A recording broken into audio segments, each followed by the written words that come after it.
Hey everyone, welcome to my latest and newest episode of Ag Uncensored with me, your host, Nathan Felighty. And today I have another guest that has been around the ag space for quite a long time and doing some interesting stuff. And actually, I think me and Randy, we haven't been we haven't talked much personally, but we've ran across. I think we've been at the same shows multiple times. But anyways, I got Randy Barker here of CEO of Intent, and they do quite a bit of things in the AgTech space, and he's been involved in some other fun startups and then corporate side in the past. So, but I don't need to talk about that. Randy, tell people about yourself and what else is in your world. Yeah. Well, I was glad you didn't say how many years I've been in ag, but several, right? So it's a while, but they've been helpful. So with Intent, um, been here 8 years. We'll be 8 years September, working as CEO and building business with our team and expanding. Prior to that, we spent a short time at a startup. So that was like a 18-month gig and pretty formative. It was one of those. That was an interesting one. We were It talking was a little quick. bit. It was We'll like, get to that later. yeah, like I said, well, it goes into the bucket of did you fail or learn something? So I learned something. And then prior to that, decade with Monsanto working globally, across the portfolio and lots of interesting things with customer experience and product segments, seed treatments, weed control, and ag retail before I joined Monsanto in Canada. So Western Canada is my origination, Alberta specifically, and started as an agronomist in the field, and then thought it'd be nice to get a management job. And there's days that I'm like, I don't know about that. I don't know if that was the best idea. We went through like two mergers in 3.5 years. And I said, I just got to get something more simple and join Monsanto. So wrong. That was like, well, good guess. But it was a great, Well, well, I learned something. So they were all fantastic opportunities. And yeah, Intent, we're doing lots of interesting things, as you said. yeah. So, we were talking a little bit before, and there's plenty to talk about in the broadscape of ag tech and ag. And I think I could just talk about probably Western Canada agriculture and the the birth of precision ag practices there. As I kind of grew up through a lot of the things that happened there, just because of being in North Dakota, so close to it, and with the imagery side that I grew up around, it was just kind of more of a natural fit. So a lot has changed there, but some things haven't. But Yeah. Yeah. anyways, Good stuff still there. yeah. So explain a little bit, because I think this will be a good kind of segue into just everything else. Explain more what Intent does, or what it started as, what it's doing now, where is it going, what what's special about it, why is it important in ag? Yeah. Well, I think what's interesting, someone said, good news is vision hasn't changed, really just the implementation. And when we started Intent, Kevin and myself, we said, man, with all this precision ag data, it was growing, and we really could start to, I'm like, we can characterize products Mhm. specifically so we can get to recommendations, because farmers, and still today, they really just want to know, what it is, will it work on that field? How do I use it? And, what's the over under on profitability? And yeah, a whole bunch of other stuff to reach that. But they're like, Yep. could you get there? And we're like, yeah, this is doable, which it is. So today we run, we have our trial software Envision, and we have lots of customers using it either as a SaaS or managed services, and that's where all the data comes from. So collecting all the data will go into some of the machinations involved with that and what's worked well and not. But it was always, if we just had yield data, then you're like, well, we definitely need imagery, earth observations, and we need maybe a drone, maybe this water sensor. And you're like, soils data. And you're, oh, wow, it's like 9 variables or always more than 5, and more the merrier explains product performance. So that's what we're still core in that. That's where we started. And, when we began, we'll just, maybe climate, or someone will let us use their system, or, Mhm. those farm logs then or something. You're like, surely to goodness, we could just run trials through a different system. And that answer was wrong.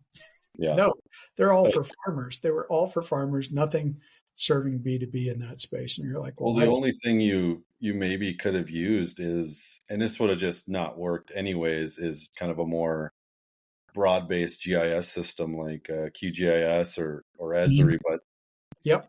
there's limits to that, especially on the ag side. And I think, I mean, and there's been some others, that are doing some similar stuff, that building, some of these comparative model product Mhm. softwares. I don't know what you want to exactly call it, but if you got a name for it, Yeah. Well, yeah, no, it's exactly it. It's like, I don't, you go back through the software, and that's what we built today, is this multi-user, easy engagement through Envision. But yeah, we just wanted to run a side by side or multiple strips, so that we could understand not only the product, but instead of like small plot trials, instead of eliminating the noise is good, right? Because the highest yielding area and the lowest yielding area are relevant, definitely in yes, characterizing a product, right?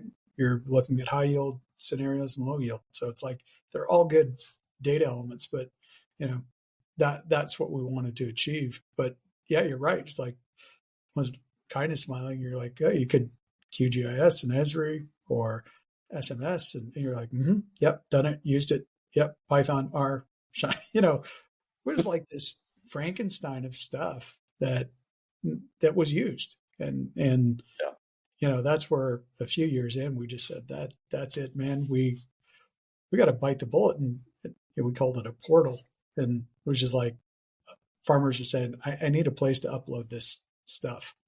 And it went from upload stuff to, like I said, multi-user hierarchy, in-app, GIS, mobile, and yeah, and, all the and fun stuff that architecture. is a lot harder to develop than I'd say most anybody in ag actually comprehends.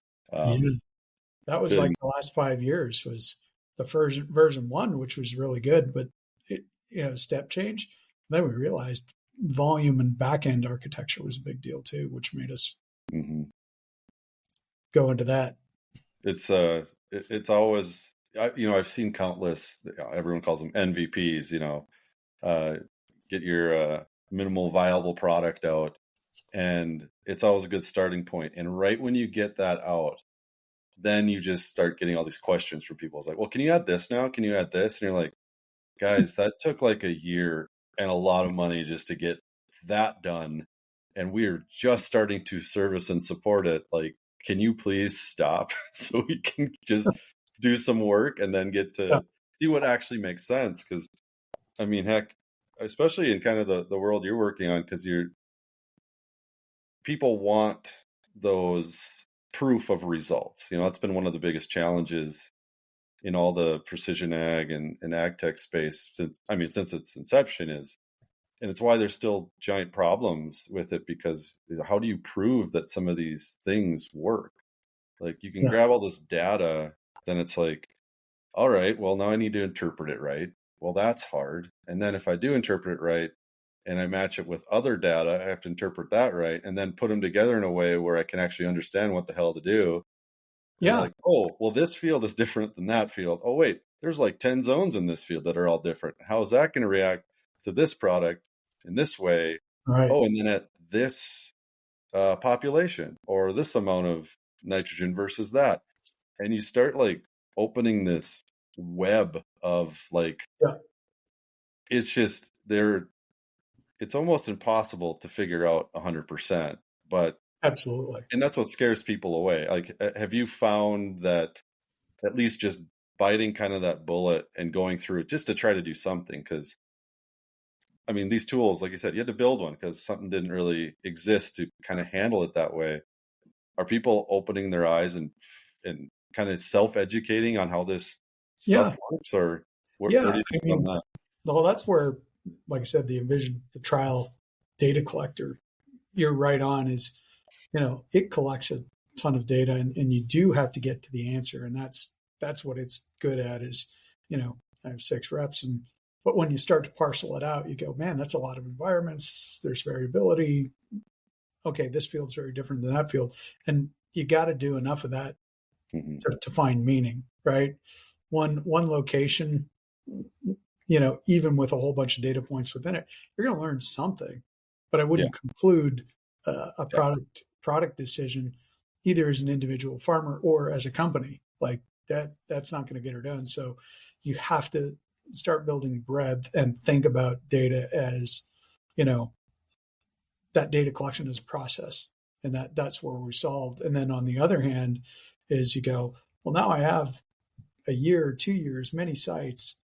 You still have a lot of data. You derive some insights in Envision, and that's where we built the ANOVA, where we're starting to project that out. And you go, well, how do you do that? Well, you take all those millions of points of data and you look for similarity, and you start to project and synthesize data. And you go, well, I don't know perfectly, but Mhm. I can look at field, the 100 that were in the trial, and, the millions that were not, and at least try to estimate and ascribe a performance given similar conditions. Now, weather changes, but that's where that part of the business is really new to us.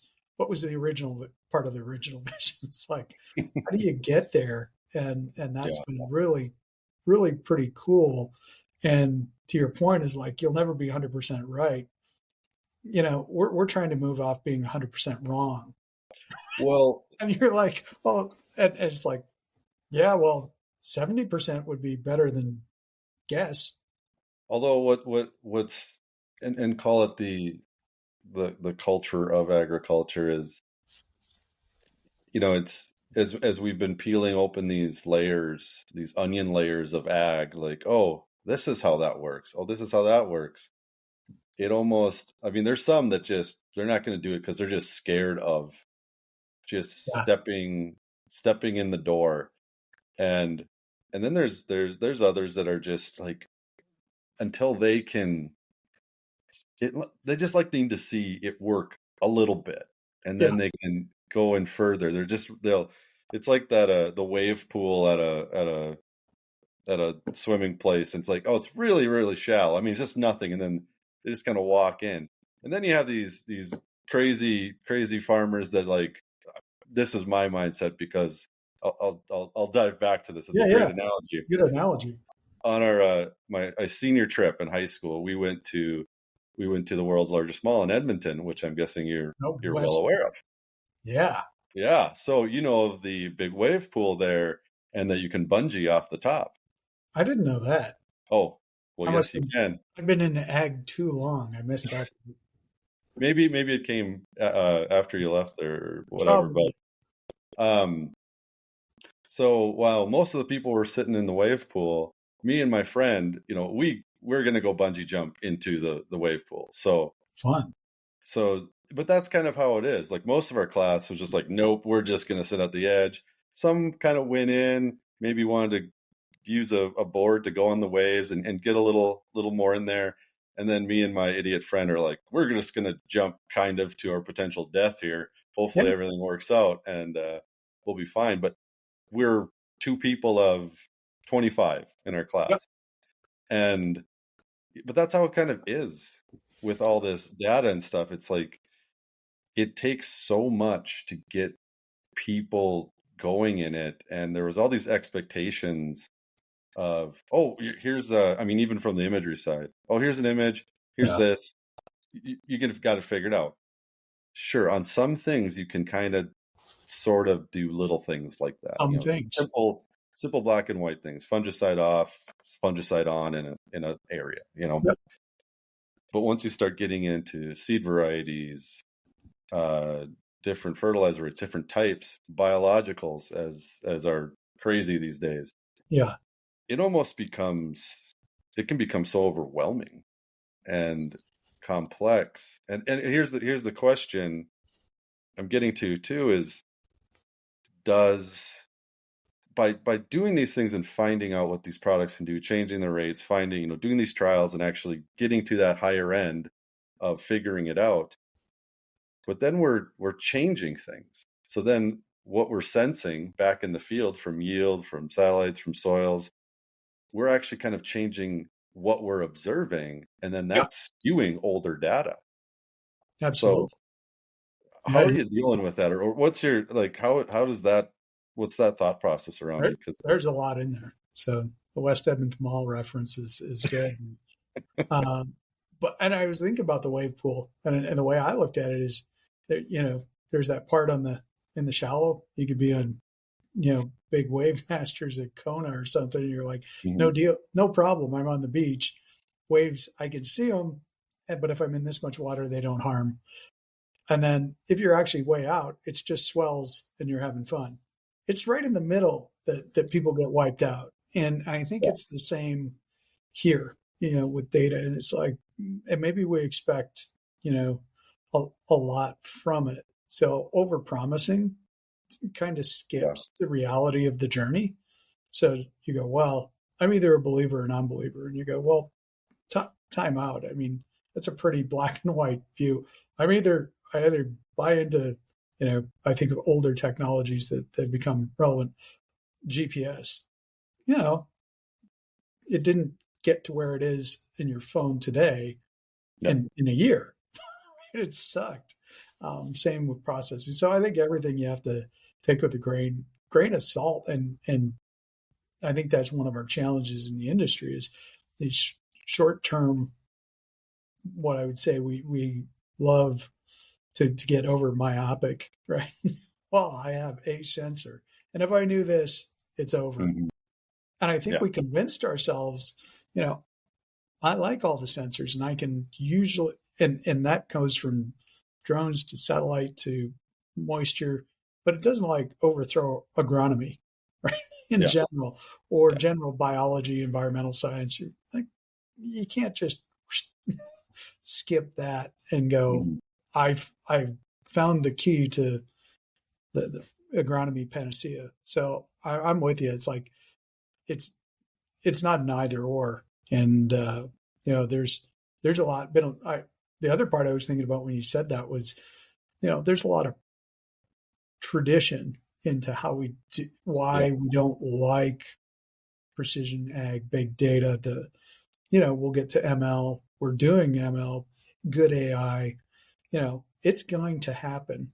Mhm. But at the other end of the spectrum, where you were talking about 100%, I got one of the hardest things we've experienced, and it's waning because the tides have turned, is small plot research. We Yeah. need, is it a complete randomized block? Is it 6 replications? And you know, it's 95% confident. And I'm in my brain going, I agree that amongst other candidates at that site during that year, Yep. I Yep. trust your stats. I am a stats guy. And I believe you're 90% CI on that site or group of 10 sites or 25. What I'm not buying is I have no clue about the CLU on the farm outside of Fargo on the North 40, and particularly, that Mhm. field. Yeah. I how do how does that reliability translate to that? Oh well, it should work, and you're like, my God, this Yeah. is All, you know all the marketing and plot trials from universities to the corporates, and you're like, oh, like, I mean, the biggest thing that always pisses me off is, I mean, for one, you'll drive by like a soybean plot and you see the different heights and bushiness. It's like, oh, and someone takes a picture and like this, I'll what, call it Asgrow because why not? yeah, This whatever, 0032, whatever is, it's bigger and thicker and you should buy this. I'm like, well, soybeans, they can be 5 feet high and yield crap, or they can be 2 feet high and be yeah, amazing. It's just the the proof is weird in that Right. sense. And then, and on top of that, like, oh, some of them, it's like, well, you gain, if you switch to this brand, you're guaranteed, or this type of variety, whatever, you'll get guaranteed 2 more bushels an acre. Be like, and I'm just like, bullshit. Well, yeah, Maybe, yeah. sure, Seems unlikely, actually, if you tackle that statistically, that you would yeah, actually get those additional 2 bushels.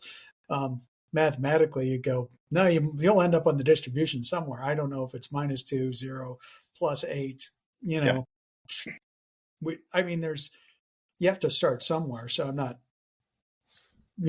crapping all over my entire science agronomy career. But you go, I'm just not satisfied that that's sufficient. yeah, And yeah. you get back to your bungee jump. You're like, well, are you going to have fun, or are you just going to go, it's not existing? So I've never bungee jumped before, so therefore no one bungee jumps. You're like, Yeah. well, it wouldn't be here if no one was going to do it. So I think, you have to, I look backwards and you go, right, it's happening.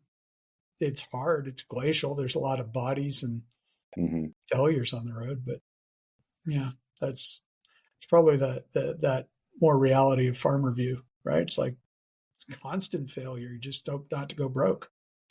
Well, and to the point, even on the AI and ML, I mean, clearly it's giant buzzword going on everywhere in the world, and then ag is clearly picking up on it.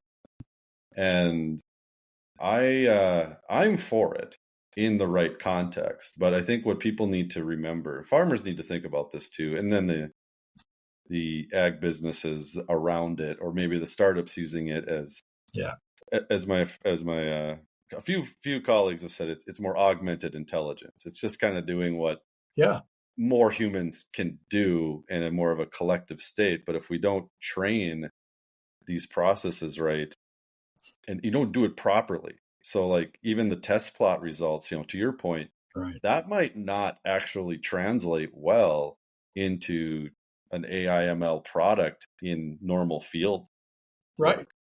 And Yeah, it's like we have to take a step back and recognize that, okay, if you're using it for other plot work, yeah, probably it'll work if you can understand that. If you're doing it, side by side trials, 20 acres here, 20 acres there in a field, okay, that's different. And yeah, we haven't done collectively enough testing like that, I think, on a lot of these products. But that's kind of where, yeah, groups like yourself, you're saying we need to do things like this right. because the old way is imperfect. Yeah, yeah. There's it's so much. I mean, like any buzzword, it usually anything that's exciting that everyone gets spun up about usually holds merit, but is so poorly defined that we flounder around. Some people use it to garner resources Hmm. or attention, and then you go to the reality. Uh, I would say it's up there with like sustainability or digital. Like, cool, it does exist. It is real. I'm in, but the things that you also know is we're augmenting, right? And I think about what we could do is back to the farm level, field level as an agronomist. What it's going to help is capacity for things I know are impossible to do. Literally, as an agronomist in that function, I can't look at one more than one field at a time. I can't process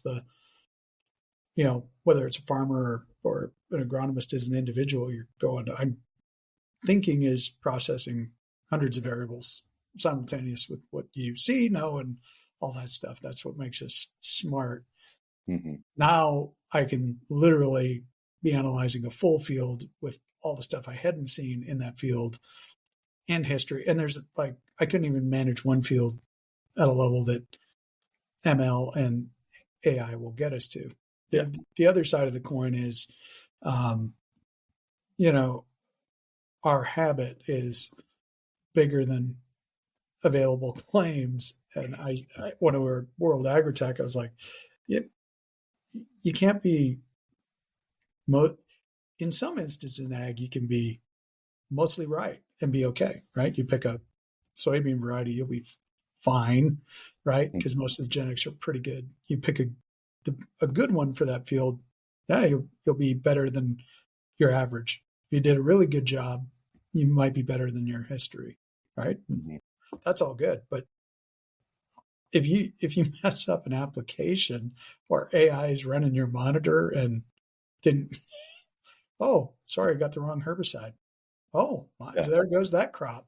Like there's some little misses in a language model, or writing some text or making a goofy picture. Not Whatever. a lot of harm. Yeah. Wrong product on a crop, catastrophic. Well, and I think that's, where there's some hesitancy around even some of the see and spray stuff, or, Yeah. things of that nature, changing things on the go. And Buzz, it sounds great. Let's show this at CES, and everybody's like, oh my God, we didn't know, ag did futuristic things like Apple and Google and whatever.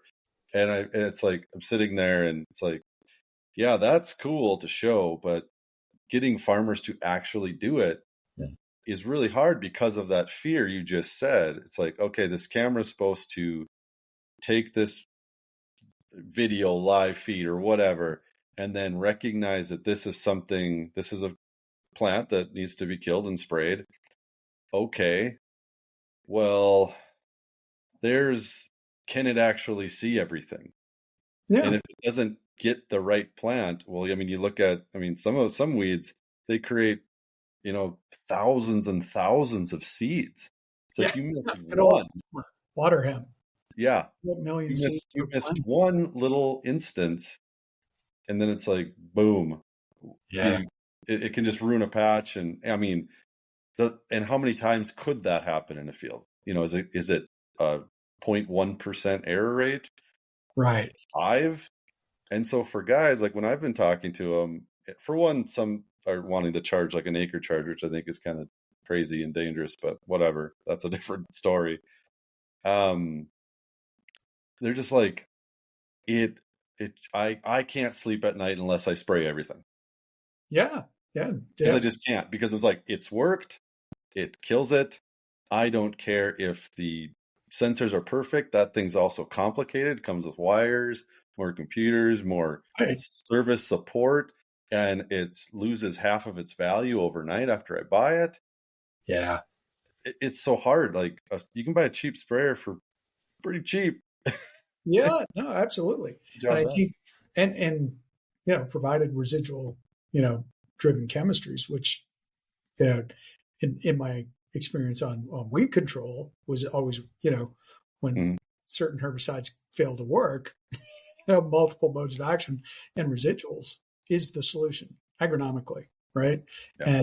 And I think of see and spray, and tweaked another thought. So I'm going to come back to the residuals, but you tweaked this thought about it's novel. That's the power of a brand. And at CES show, and I'm like, wasn't like Green Seeker like ages ago, Yeah. and it was invented in Australia, and they're like, well, we could use way less water and only spray our Roundup and burn down on select weeds, but wasn't that popular because there were some edge processing things. And back to your original point is, well, how much do I have to upgrade? And I can drive, faster because the processing doesn't slow me down.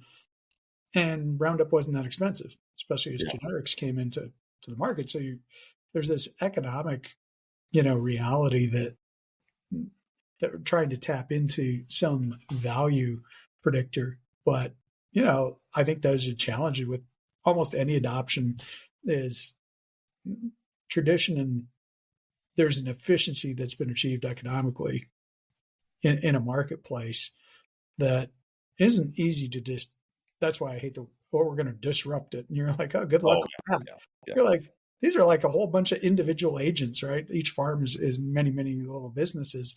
And you're going, well, disrupt away. I mean, it better be great. And we've seen them like precision planting, high speed planting, Roundup Ready. There's been some things that are, yep, you get it right. But Yeah. that's not every year. No, the 100 people that were going to disrupt everything, they were just disrupting my attitude. Honestly, that's about all they were disrupting. Well, that's why I was excited to meet and have a conversation. I'm like, man, this Nathan's like very skeptical and cynical, which is good counterpart because I'm completely optimistic but practical too because I'm like, oh yeah, we have the wounds, so probably Yeah, a good yin and yang here. That's like in the middle. It's like no, it's doable, but yeah. don't get too jacked up on promises. Well, and it's there's another coin. I was looking at. I go on some of the ag forums once in a while, and just because I just want to see, I just want to hear farmers kind of bitch about stuff because Yeah, and then read it, and I have just a passion for farming, anyways. As I spoke before, all I really want to do is farm, anyways. So maybe I can get this popular enough, and someone wants to buy it for a lot, and I can just go farm. But there was and you'll understand this great because especially in Canada, and it was a lot of more Canadian farmers complaining. It was like, do I upgrade from my hoe drill that just works and yeah, it doesn't take a lot of maintenance, puts seed in the ground most of the time works fine, or do I upgrade to this new disc drill that literally costs $1 million? There's hoses everywhere, yeah, there's bearings everywhere, there's all this stuff. Yes, does it do a better job? Kind of. And there's this natural crazy debate, and it's an equipment thing, but it'll never stop. Like there's always this breaking point in ag between how far you can go between until it becomes almost you have to be so big or of a certain size or in a certain part of, does that work everywhere? Unless they have a smaller one, but the big ones that they came out, I was like, right. well, no, it just doesn't. But then that is like pushed out so much. And I think on the ag tech side, that's where we get into trouble because we'll showcase something great and big. Mhm. And yes, it can work. It's a novel approach. It can make people money on all sides, but it works for 1,000 people. Yeah, That's it. yeah, Like we're to that point. We're getting to that point.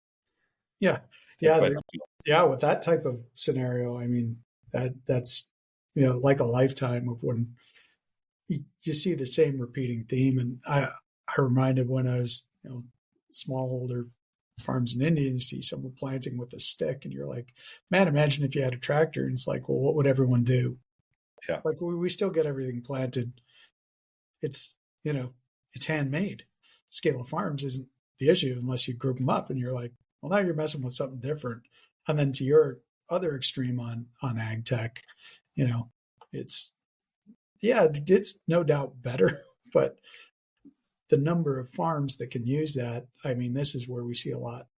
I believe a lot of companies mess up is total addressable market, particularly people who aren't in Yeah. the ag side. And you go, well, how many farmers are there? Oh, there's a million farmers. You go, how many are relevant? 80, and it's declining. Within that, what really matters? Oh, there's Yeah. 10,000.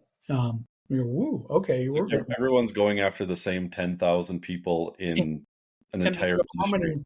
Then those are like top of the top, and you go, how many of those actually need a new combine that have that scale in these crop profiles? Okay, and then how many will buy it? Now you're like down to 180, which is maybe what defines the price strategy. I don't know, but I suppose. You can kind of almost see it on, with a lot of prices. Just anything. You think look at luxury brands of the most expensive sports cars in the world. They're like, we're making 100, and they were sold 5 years ago right, because we literally reached out to the 100 richest people in the world that love sports cars. yeah, So call it a lot of people in the Middle East because they'll buy them up and whatever. And we just made it for them, but we just it's like we're getting to that in ag to an extent. right, Is it good? Is it bad? I don't know. There's good and bad to it because with technology, there's other good things that can we talk about sustainability stuff and things. If you use more tech, you can track these things, you can manage it more properly. And But then what happens is, and when I think of like the Farm Bill and things like that, and some of the governance of these things and the regulations, when certain types of farms in certain areas, even if they are decent size, but they're just choosing to use older efficient equipment because they want to be savvy and money, and maybe they've added some tech to it, are they going to get pushed out because it won't follow the technology plan of just up and up and up and up and better and better and better? Like, Yeah, are we going to catch ourselves in a weird spot? I hope not. I hope not. could be. Yeah, I mean, I think that's the risk part of the farming. They go, well, that's one of the fundamental parts of, how big is your market? And you go, well, if you're John Deere, you can be kind of right and kind of wrong. Like if you're Yeah. an incumbent market leader, you have some wiggle room. If you're a startup with a biological, I don't know how many luxury good farmer biological products are going to be bought.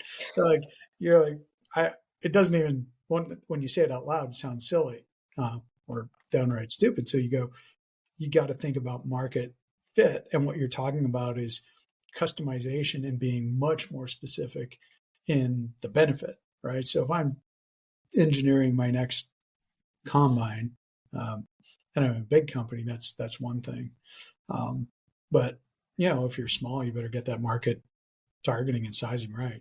It's like not everyone gets 90 million acres of corn in the Yeah. U.S. 95, and that's where I see a lot of waste. But then on the farm side, I think I'm not pessimistic. I'm practical, and a lot of the farms have foundational technologies, and they're already ahead of Yeah. what technologies will be required to answer the unknown question that people are asking in this area of sustainability. I mean, there's some good companies doing some cool stuff, getting after quantification of CI and Yeah. you Well, know, and there's a lot of farmers that have been just doing it anyways. It's just they're right. not used to actually reporting it and maybe making money off it. They're like, oh, I've been doing this for 20 damn years. That's like you should That's do min or zero till. And the only time it really offends them is like, oh yeah, then you don't qualify. And you're like, oh really?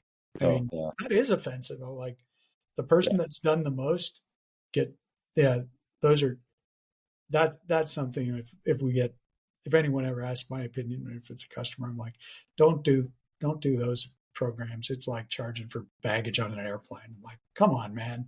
uh, You're just irritating us. well, that reminds me. My wife, she had to go to Denver this week, and there's a direct flight from Frontier, or yeah, I think it's Yeah. Frontier. And it's like, oh, super cheap ticket, $50, and it's like baggage fee $100 each way. And oh, you want a pop? $5. It's just charge me $300. Like I It'd be just better. don't want to deal with it. Well, it's like one of those simple, and farming and agriculture is like the least place you can afford those things. At least in flight and that competitive set, there's churn and stuff. But Yeah. it's like farming, you kind of pull that stuff. You're they remember and you're out. And if you're a startup, getting on one farm is plenty hard enough. You can't afford any churn, right? So It's you need to master the system before you get your first customer. Unlike cable, cable, the cord cutters, they're all dying too, right? Because yeah. they were so stubborn in the business model, and that they're like, hey, come back, you can stream, and you're like, no. And then they just copied the business model of cable and like, well, now we're going to charge you $100 a month for your service. And now, Well, now they charge you for wireless or internet, depending on the local area. So yeah. find new ways Well, to screw you. But and so speaking of we were talking about, kind of some of those issues of startup. So before Intent, you were with a little fun company, Machinery Link, right? I was, It's yeah, farming so machinery link. It was good. yeah, like, I mean, it was honestly, and there was others that were kind of trying to do some things like this. And I think there's a broader story here just to kind of talk through it of the trials and tribulations of technology and ag.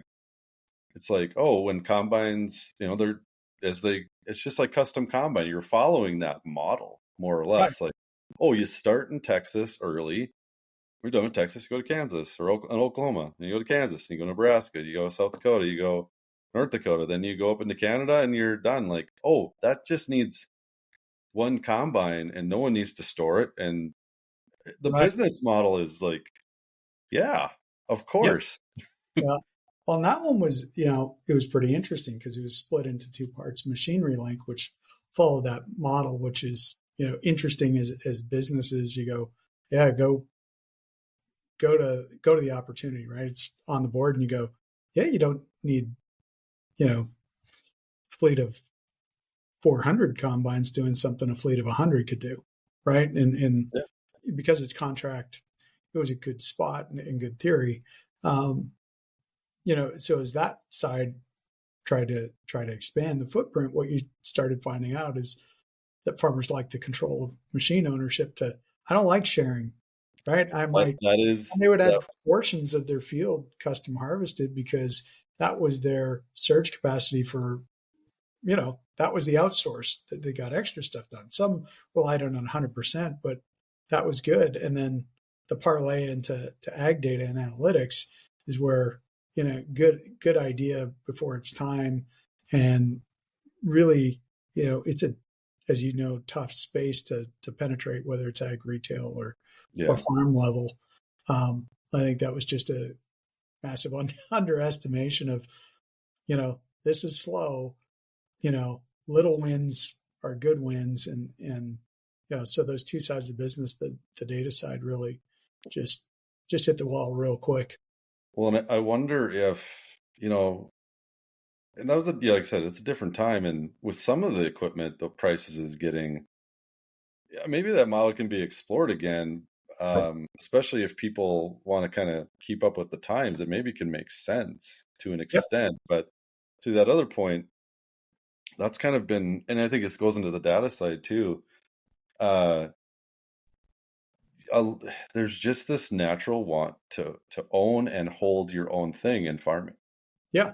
and I mean that's why GPS and monitors I think have been super successful, and they rose up great. It's like, for one, I can hit a button and drive straight, and I don't have to drive. Yeah. Two, I can physically own it, and I can physically sell it for a good price still. It's an asset.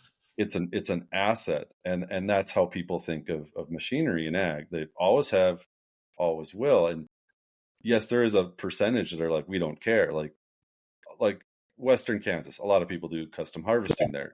Not a lot of people own their combines out there, so it's like their mantra is great.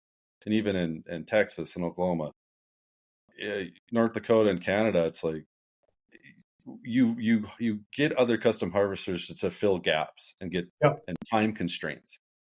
It's all about time. That's a lot of times because your snow is going to happen. And if Yeah, you're so you're going weakness, to own a base fleet no matter what because of timing. You cannot wait for someone being trailered up or anything. It's like, hey, get here when you get here to fill a gap, so I don't have to deal with it. it's today. We have 3 days before it snows in Moose Jaw, Saskatchewan. So Yep. let's go. Yeah. So, and then data side, I mean, and that's part of it too. It's like, well, I just want to hold it. It's mine. Right. I'll use it for my own purposes and I'm sure you deal with this on the intent side. It's like, okay, well, yes, here's this data, but, you know, just make sure you don't share that with XY other, you know, Yeah. company you're working with. And I mean, I'm sure you respect that, but is like, are we just stuck in that culture? Are like that. That's what makes adoption of anything in ag difficult because there's an existing perceived, either it's a habit or an efficiency. It's kind of the way I look at the two things Yeah. and go, okay, well, these are habits. And the thing that I believe is, and it came from traveling around country to country, visiting different farms, big farms, little farms, country-sized farms, million Yeah. acre farms. And you're going, that's not a farm. That's, you Yeah. know, uh, however, that they always had this premium on, under, they do things the way they do for a reason. Yeah. it's not, I haven't met a dumb farm operation. I've, I've met with all of them that want to improve, but there's everything that happens in those operations has a reason, from how they store grain, move grain, don't store grain, um, ship, logistics from Brazil to South Africa to Ukraine to North Dakota. It's different because it is, and they have these reasons. So those are, you got to make something change. And what we've found on the data side, working with farmers, like we've had none of that friction. Like people say, "Oh, you're going to be in this space and private." And it's like every farmer we say, "Hey, would you be willing to do this trial, evaluate this product?" They go, "Well, what are we doing here?" Oh, let me explain what the product's expected to do. We don't know if it's going to work or not, but this is the game plan. Oh, okay, I'm in. And what are you going to do with the data? Well, we're going to take it in. We're going to process. We'll report the product report back in aggregate to the company, and we'll give you your field report with the answer about that to you. That's the deal. In fact, often we'll compensate a farmer just to execute that data scene, right? There's a lot of risk work and other aspects to that. And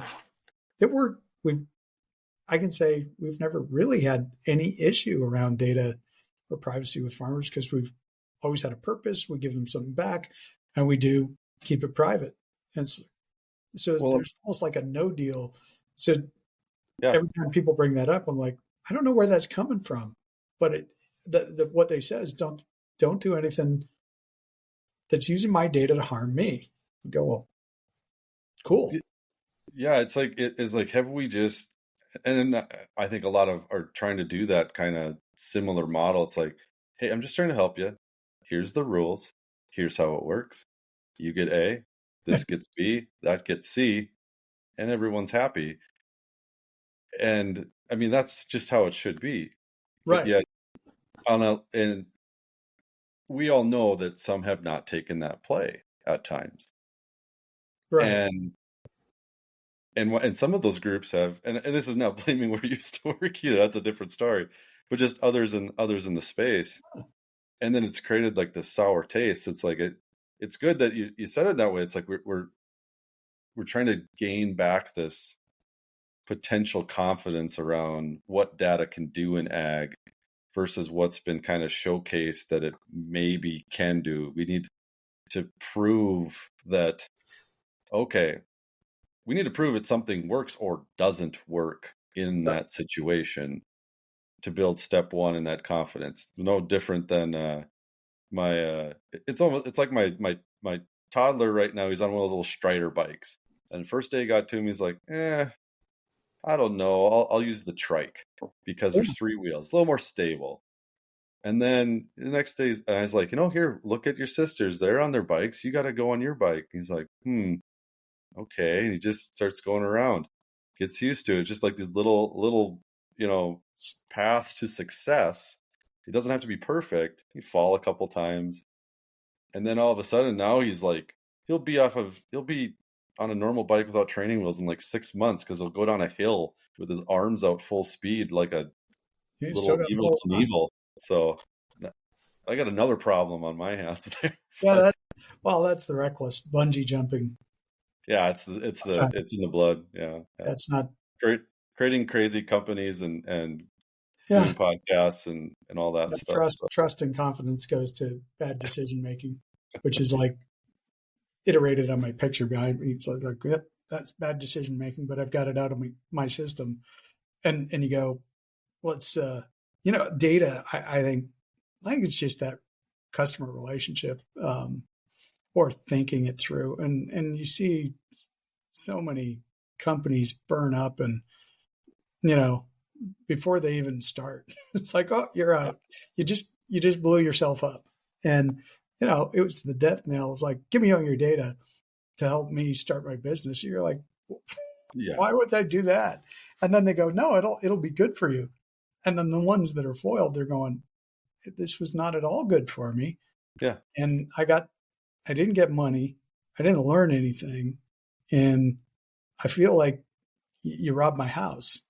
Well, So, maybe that's the point that you said. I didn't learn anything from it yeah. because so many softwares and processes, and it's not all. I mean, there's plenty of great, good ones out there and people that have done good at this. But if you can't learn from that experience and you're just like, oh, it's just here to be here, it's just here to exist. It's like, that's where we've almost been kind of stuck. I don't think we started that way. And No, when I go back to the 90s and 2000s, just growing up in this, the path was of, hey, let's try this, learn it, and then expand. And it was right. going. And it's like when all the money came in, in the last 10 You years, got it. it was like, we'll skip learning. Right. We just want execution of more Fun money. option and Not- fundraising. Yeah, yeah. We just want users. It, And it's created so many problems. And now we just have to like dig out of the rubble of sorts. And, yeah, the yeah. people that are here that are trying, things like you said, and like, hey, I'm just going to show you this. I'm going to teach you this. You're going to learn from it and see that it has value. Like, of And then course, that's they what you teach should us, do. right? And they teach us. I mean, Yeah. And then you and learn from your client. I like, how'd you build this? Well, we worked with farmers and the client, and we, started to understand the types of questions that we'd help companies and farmers understand difference between farming systems and product. At the same time, and you're like, wow. And you go, it sounds very altruistic. It's like, no, it's not. It's not a not for profit, but hopefully the farmer gets something that helps drive their profitability. We get to stay in business and keep building better stuff based on their feedback, and the customer is getting better innovation. It can actually all work, but Yeah. that other part that it's. I think there's just this. The money was just like giving a 16-year-old boy a $2 million inheritance. You're like, this is not a good idea, right? And that's kind of Well, how it and think of the values of, I mean, some of the companies that did get sold, and everyone knows who they are, for crazy evaluations. yeah. And sure, some that have gotten sold, it's been valued correct. Some, it's just Yep. crazy. And then you think of, okay, your path, doing this 8 years, finding this out, you're learning from your clients, building these things. Like, if someone just handed me, I'll just say me as an example, $100 million and say, build what Randy's built, I would tell them, like, I can't. I can't do it. I was like, I can't, Yeah. because I don't have 8 years of all these unique stories and things. And that's hard for business to translate that into value, and that value in people's heads. And that's one thing that I'll say, just from building software, and even like from what my family's company built, it's been like, there's actually 30 years worth of things in this, Yeah. but can I showcase that? It's very intangible. It's very hard to show that asset. And Yeah. that's maybe one of the problems we have in ag and tech and agronomy. The agronomy side of it directly is there's all these intangible assets in technology and ag that it's so hard, and it makes it hard for farmers to understand the value of it just themselves, or the value of Yeah. that software or that product or that solution or that acre charge. They Right. just see expense or loss. It's like, it's we're everyone's having that challenge, whether Yeah. it was done poorly or correctly. It's Yeah. That's a deep insight, because I think from a farmer standpoint, they're going, what they achieved this year is not just this year's operation, right? It's like generational, individual. There's a ton piled into that, right? In terms of logic. And it's like, if they have great yields this year, it wasn't because of the change they made this year only, right? yeah.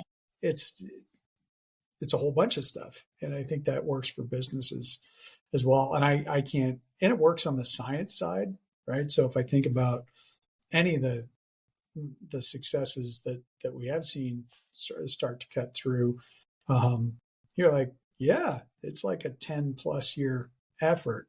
Might not be all of it in commercialization, but there is no, quick wins. I invented something last year and I'm going to slay agriculture. You're like, I just haven't seen it happen. I've seen other things, and once you peel back the onion, you're like, oh yeah, there's years of individual science contributed time of an actual company, and even the fast ones are 5 years, Yeah. 6, 8, but there's background of stuff that preceded it. So you're like, right, it's it's not a place for quick wins, but the other part that the money, it's never good that it tightens up, but as it tightens up, it rationalizes it and demands that it's a might not be the uh, new dating app type response, right? Whatever Yeah. the global favor is. However, Swipe right for yield. Swipe right however for that yield. that 5 year, 10 year push to become something incumbent in global agriculture is has a way longer profitable tail. It creates a lot more residual value, no different than farmer improving. I bought a piece of land and I made it better. And yeah, I'm getting the market rate, but if I make it real much more valuable through my productivity, that's a lasting, appreciating, and accelerating asset. And Well, you look at time. yeah, and so that was just my thought is so when most farmers I know and see around honestly are doing pretty good. Yeah. They've some are some I know are insanely wealthy from land assets to beyond. I mean, Mhm. that's one of the biggest pieces of it all. And then, if that land's owned and you can own some Yep. equipment and just incremental, it builds up. And, so some people will joke, especially maybe more urban people to rural people's like, oh, there's no such thing as a poor farmer. And I mean that's clearly not true. There Yeah. is less of it than it used to be, because Yep. that was kind of the statement. And as we were talking before, like, I mean, my dad farmed in the 80s, that kind of took him out. Yeah, that was a tough time. People, some people got through, some didn't.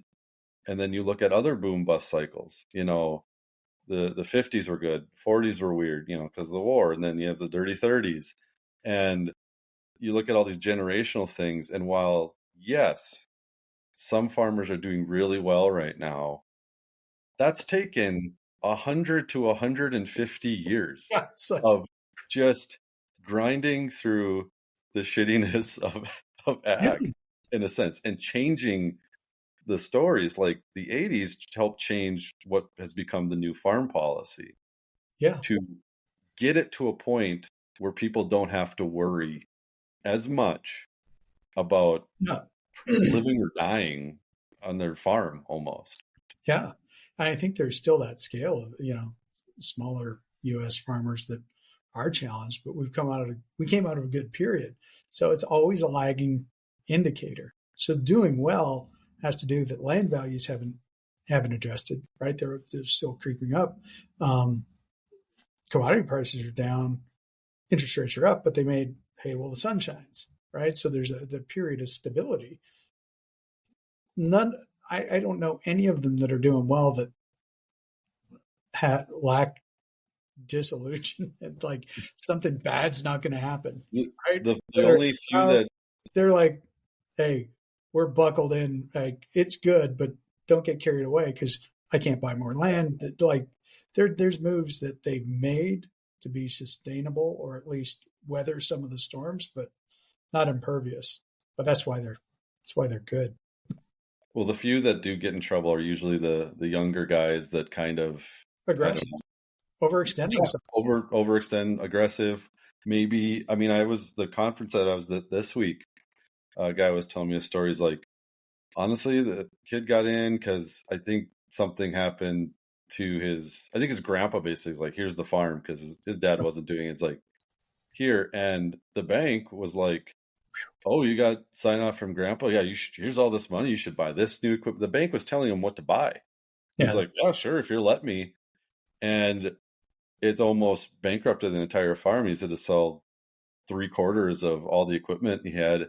And I think right. there was some other Wow. restructuring. It was Yeah. like, I mean, wonder like the equipment dealer and bank were in cahoots or something. You're like, yeah, I get it, but that protection of value is so important. And farms are as entities. I mean, this is the other part that it's funny, not funny, depending on who you are. But I'm like, these startups, oh, we raised $5 million, $10 million, and we're going to control the U.S. market. And you're like, that 3,000-acre farm's worth more than your company has raised. Its valuation is far more than yours. So don't get too delusional. And that's one farm.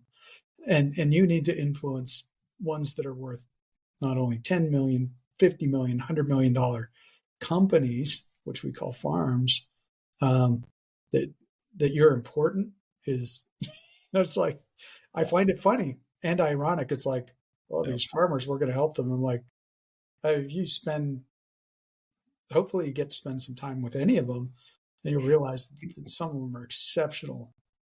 A lot of them are exceptional CEOs and business people just because of the dimensions of running a large farm operation. From a financial standpoint, it just blows my doors off.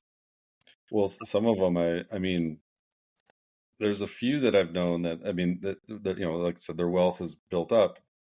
And then because they've had to deal with so much extra financialness of everything and bigger equipment and different harder conversations with accountants and their banker and people like that, then it's like they jump into these other sectors of industry that you just wouldn't get in normally unless you had just a passion or a want for it, like investment strategies.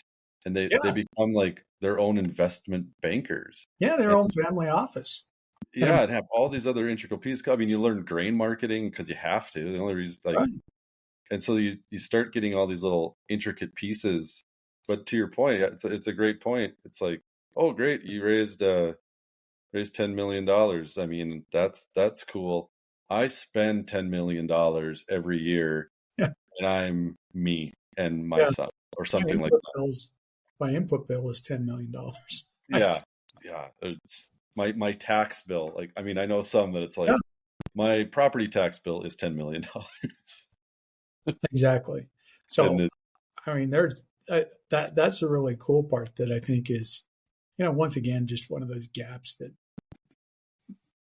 that all that money and that piled in. And it's not that it's, well, maybe I'm going to say they don't feel good about it necessarily that they figured out the return, but I mean, not going into it with maybe find a friend, a Sherpa guide, someone that can speak honestly, because I think it's one of the best places to invest is agriculture because of the dynamics, but you better do it really wisely. And it can be from the VC to the PE side, but like farmer, the farmer two scenarios, the ones that have their own family office and are extending their financial prowess and strength, right? Building the balance sheet and power, to the aggressive, hey, I have a bunch of leverage to apply. You're like that.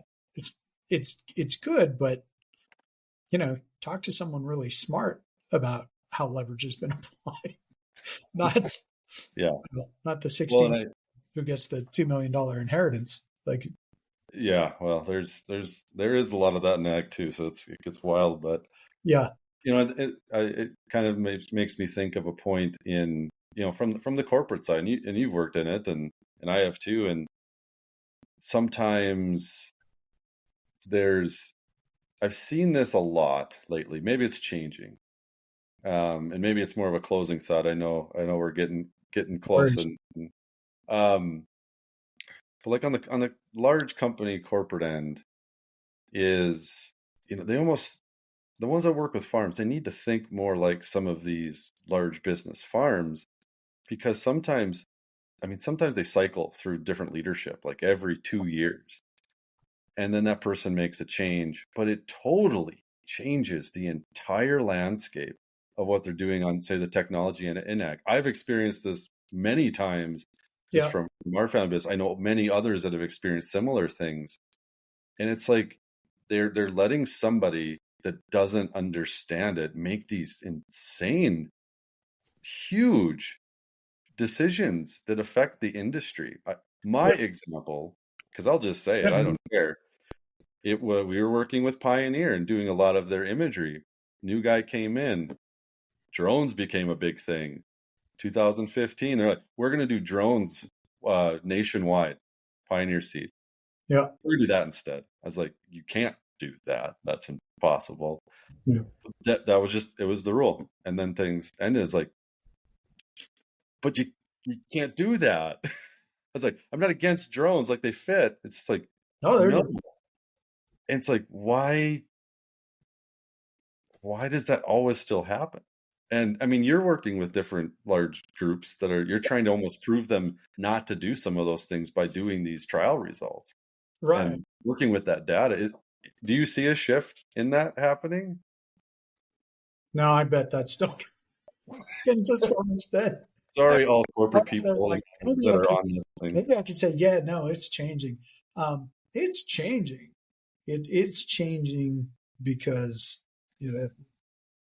they're all facing this relationship between rate of innovation to value capture. And the things that are innovating are still very valuable, and I'm not dissing that, but the rate of gain to the market sizing issue, they're going to have to get more specific and efficient at delivering something that this farm or that field really wants out of the pipeline. And you go, well, or is that fixed? Oh, you go, it's just the bioinformatics, the trialing, the data collection, the commercial deployment. Aside from that, it's straightforward, right? You're like, wow, but they got to get really good at it, and they're tightening their belts.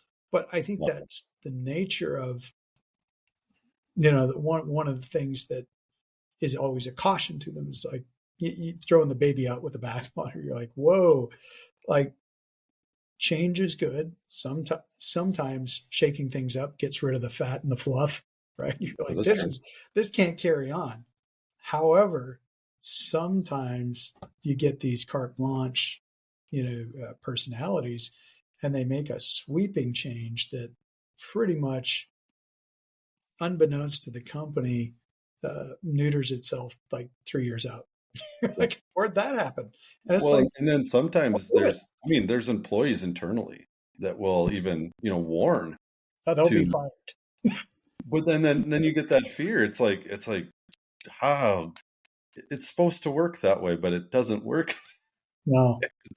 It's why I'm doing what I'm doing. I suppose it's probably the simplest answer. Likewise, I mean, it's part of our, the council that, you can build long-term data strategies and software, and you can make changes and improvements, but just don't skip the obvious part of, like, talk to the experts, and not just your internal experts, maybe get another point of view. And always works, survey your farmer customer, because at the end of the day, if it's a big decision, don't skip that farmer engagement and put it against the backdrop of the relevance of the technology, where you're at, what you're invested in. Like, some things need to be killed in R&D world or things you're doing. But if you're reckless about it, you can inflict serious wounds that are often underestimated. And I think I would like to say it's not going to happen, just as I would like to say, it's not going to be a new startup with some individual that, is going to disrupt us all. And they get $100 million and actually believe that it's happening. To conversely, the new person that comes from industry XYZ and says, hey, I've got a new senior position, I'll fix ag. You're like, start with the premises, ag ain't broken. It's not broken. It's exceptionally productive and efficient. You'll never find a group of people around the planet that work harder and more willing to change. So that disgusts me. Since we're talking uncentered, I'm like, if I hear that one more time, I'm going to snap. They are collectively exceptional at what they do. Well, it's come to the point we grow too much food actually right now.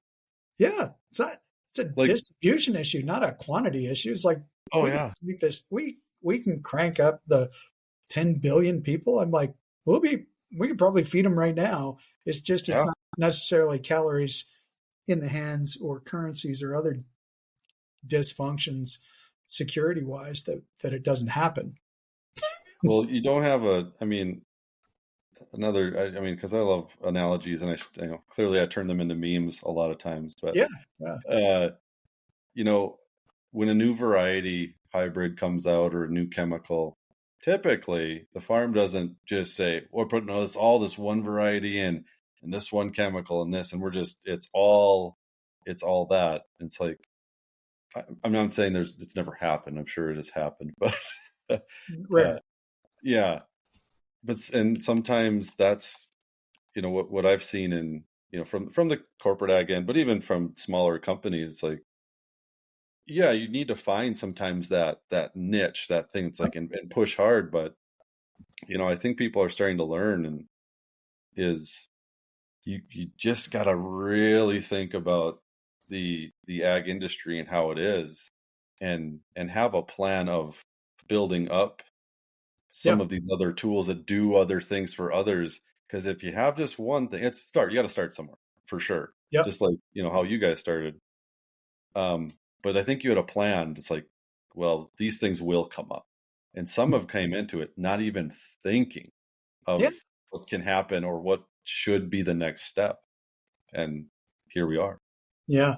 No, I'm 100% on that one. Is that you want to be aggressive, but most of the stuff is step change to an already pretty good system. The home runs of like I said, high speed planting or GPS. That one took a long time. A Roundup Ready, like Oh, those are pretty exceptional events within ag. So um, start. I almost start with the mindset that it's a pretty awesome system as it is, and what you're bringing. How do how do you meet the demand if you're the innovative side of making it better, and not not in press releases, not in theory. Get in the yeah. mix, and if a farmer, you can't get them to say yes to that, you're actually making it better, then you're just delusional, and someone's going to lose money. And if the farmer loses money, you lose the customer, and if you lose money, you're out of business. Yeah. Well, So but before that, I mean, you could have just started another startup and got another $10 million and tried again. I don't. But yeah, well, those days appear to be missing for at Yes, least in your. I concur. I know a few that are attempting it, and well, I guess we'll see what happens. I don't know. We'll see. But No, something will happen. We know that, but I think it's and then the good news. Well, the positive side of me is like it's doable, but I think I appreciate the time and the like you said, the good stories and memes and appropriate skepticism, because as much progress as we've made in the last decade, I think like always, and this is my fear and sort of the AI part is, let's not ding ourselves up too much in the process with the collective farm relationships that mhm. we I they're adopting like crazy. It's just not adopting fast enough for everyone's bad ideas. So they're fine. We just need to keep the innovation and delivery engine working.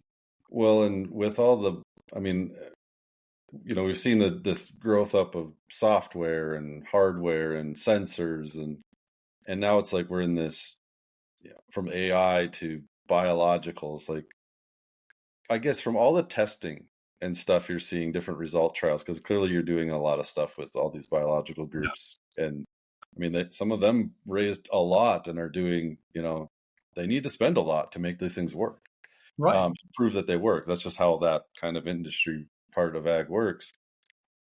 Are is there I mean, there's probably a generally concern that some are going to promise a lot and underdeliver, and then whatever, they almost don't want the testing and the tools that you do because it just proves that it's not going to work. Right. Are you seeing though? Because I think they all have the same problem, and I've talked about it before. Is yes, some of these biologicals work in certain situations, certain parts of the field, certain soil types, certain crop types. But then, some are saying, oh, just put it everywhere. Are they changing that tune?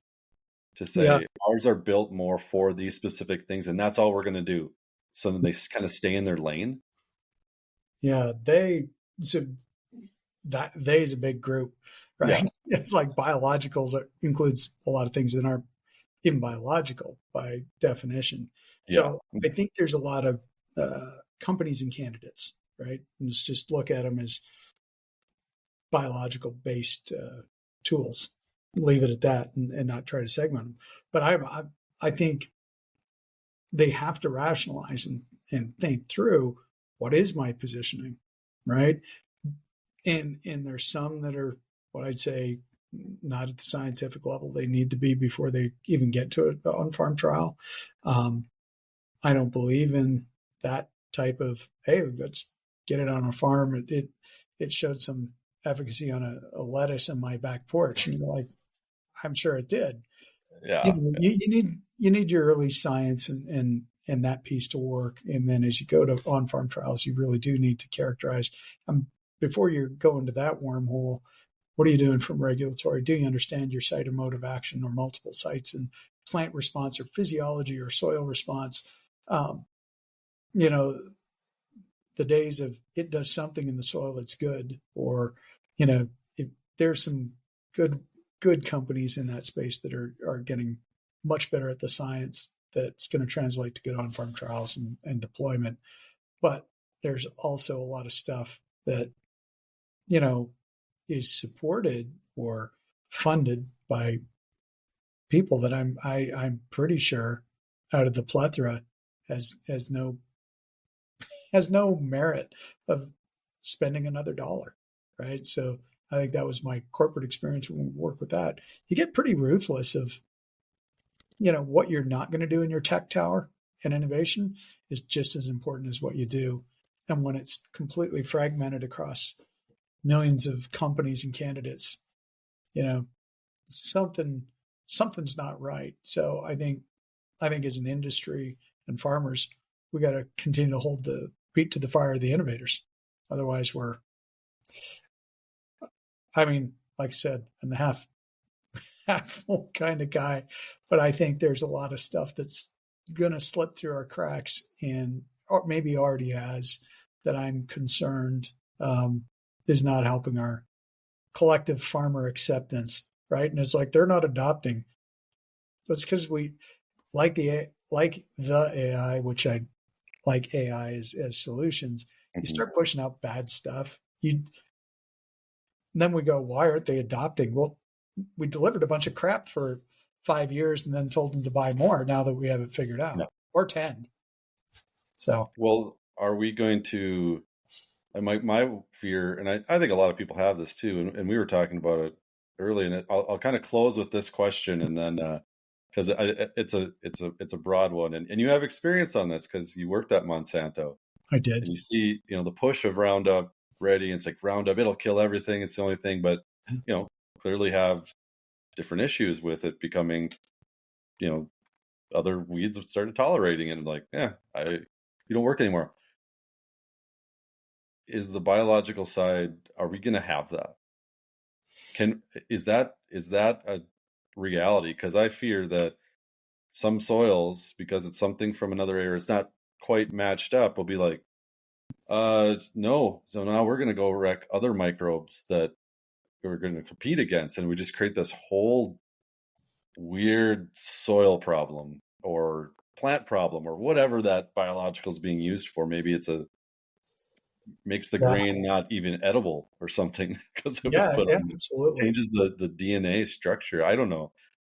Well, it's not a great, crazy premise. So I think you're on the where I was, and it's a hyper complex problem, and Yes. good science in the beginning starts. But to your point, like like glyphosate Roundup, it worked, and the premise was, yeah, it sure does. It still works on many weeds, but if you Mhm. have one weed and that species takes over the whole, a farmer looks at it as, I don't care if I have one species or 900. If it's a weedy field, it's a weedy field because it's impacting productivity. So Yeah. that that is a practical example that you go, okay, well, we learn. and this ties into resistance management, whether it's in the herbicide or insect control and unintended consequences. So what you're theorizing is something that we have to understand and accept. Is I think that the difficult thing is we need to pursue it because there's going to be benefits. Um, I think as we use AI, bioinformatics, like, what do we learn about, particularly for something that goes in the soil into Yeah. an already dynamic population, right? So as you look at it, like a country, right, with people, and you throw some more stuff in, something will happen. There's And only a us few what wars on this it planet will that are be, right. So you go, I don't know if what specifically happens. I think we characterize the biologicals that we're putting into the environment. We should be very thoughtful if they're native but it's akin to, what's environmental fate, or how does this impact the environment or my system? Um, I think there's some good process regulatory wise starting to raise the bar of environmental fate and interaction, but it's also a hyper complex, yeah. interaction that you're going, we can not reliably predict corn yield at a field level with perfect resolution, right? We can get pretty close.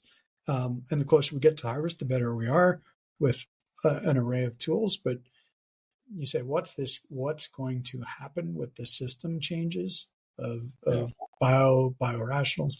I think I think we have to use what we've learned to be open-minded, to go, could something happen in terms of resistance or adaptation to a biological system? You say, for sure it will, not it could. And predicting what the maybe adverse or unanticipated outcome might be, that's a fruitless game of speculation. But it does drive you to say, well, as we do pursue these, we can't just not monitor and learn more about their impact. So it's just a wild thing. We don't need a COVID of soil No, going around. And yes, I won't get into the whole politics of that, but a lot of farmers, regulation is a challenge in yeah, called world anything. more, the ethical side of how farmers think. Regulation is tough because there's been, good and bad clearly to it. But I think they really have to be smart and think about this and use their brain power. Be like, okay, I am okay with some regulation when it comes to some of these biologicals, and there are things in Yeah, place. Don't get me wrong, but because it's just a different beast. AI is similar in some of the things that yeah, it's deciding. It's like, okay, this is cool, but there's this danger point. yeah. And I, as tech advances in ag, I think we just need to keep those things in mind so we can still stay on this path of great efficiency and growth. And yeah. yeah, I guess, I'm feed a the world, right? self-governance. I think this is where we got to self-govern, and farmers are the gatekeeper, because if we try to regulate unanswerable questions, what that'll guarantee is innovation stops, right? That's the other side of it. Right. That's why, So yeah, I'm on that side of the fence of like, okay, we let's not seek help where it can't be provided, right? Which usually is government. It's like, yeah, they're going to come help us. And you're like, probably not. set However, some base rules, but yes, like you said, self-govern let's be logical and common sense in our own approaches and I on think that's all of when this. farmers, crop associations, state associations, Yeah, they can be very forthright of setting maybe not regulatory frameworks, but performance. Um, how are they going to adopt these more biological, sustainable type tools? And I think that'd be a great place to start. Of like back to it's self gratifying. It's like, well, how are you testing and modeling that? Right? How do we know it works? yeah, And placing them correctly. I'm not saying you set some frameworks that collectively the farmers are going, all right, if I don't know if they can build like certified product lists or things like that where you go, you know what? If it hasn't had some merit, hasn't ever been tested on a farm XYZ, it may be regulatory approved, but the farmers and the associations are going, it hasn't been through some acceptable, Yeah, I don't it's know, gone through the base validation, stuff, and it's like something. where it's like the farmers and other like organizations maybe, and groups like yourself, people like me There's or lots of whatever, create some options. guidelines to say like, hey, depending on where you're at in the world, because like we've talked, ag is different everywhere, Yeah. and we need to do that self-governing more, but it does need to happen. Launching And bad products just absolutely, you know, it kills us. And yeah, it's, you know, you go, where's the money going? You're going, launching bad products and not applying some practicality or concentrated investment and just hoping the farmers freak out when it performs badly. Like that is not that doesn't seem like the logical way to go about innovating productively, right? Even innovation can become more efficient between the farm and the companies. And biologicals so far we've seen I've seen real progress, real opportunities, but I also see a mound of things that I think could derail the good stuff, and that's the worst outcome.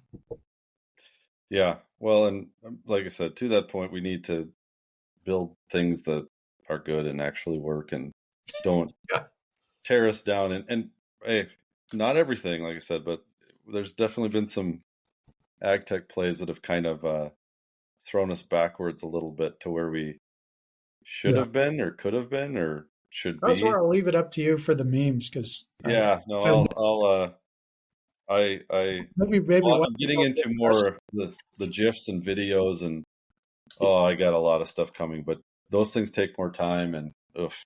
Now, running in the back of my head, I just as a business serving B2B, I probably can't share them all. So I'll Hey, leave it to that's you. why I'm here as that independent voice. That's why I'm here and I doing this. think So, it. So yeah, sometimes I'm thinking it. So, well, but that's usually what people reply to me from either things on the podcast now here, but especially as my was writing and memes are like, thanks for saying that. I definitely can't say that. I would get fired right away, but you're 100% right, and that exactly happened. Don't stop, please, for the love of God. yeah, there you go. Exactly. So everyone be honest out there, or just tell me the truth, and Yeah, we got it. That's it'll set. where individuals like yourself and farmer groups and things like that can need to keep speaking truths as seen from that side. So, Yeah. um, Well, I'll do my part. You're doing your part to yeah, showcase that some of these things work or they don't work and the values. So I think what you've built in your team, Randy, is awesome, and keep keeping on because yeah. I mean we need like 100 groups like you in theory. I know for business wise you don't probably want No, that, we but want none. No, I'm with yeah, you. The yeah. directionally, I'll take it that there's room for 100 more. We're not inviting them in any more than a farmer invites a neighbor, but I think we believe that much that getting it done right outweighs Well, any competition.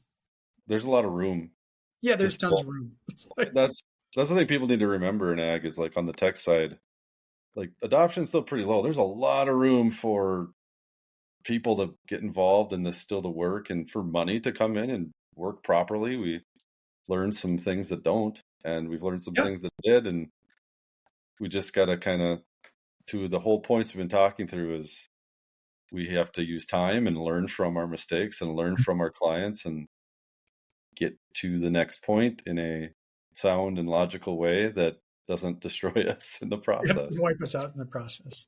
Yeah.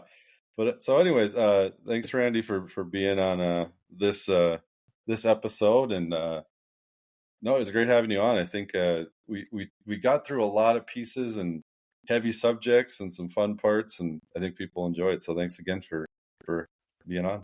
Awesome. Appreciate the time and the opportunity and the fun Alberta stories you shared in the beginning. Yeah, yeah. Tell your friends of that you now can bungee jump and them at any time. If they still have it, maybe they got sued for something that's not there anymore. I have no idea. Bad product launch. Yeah. Took it. Yeah. But yeah. So, anyways, to all my listeners out there, thanks for listening, and tell your friends to share and subscribe and all that fun stuff. And we'll see you next time. Thanks.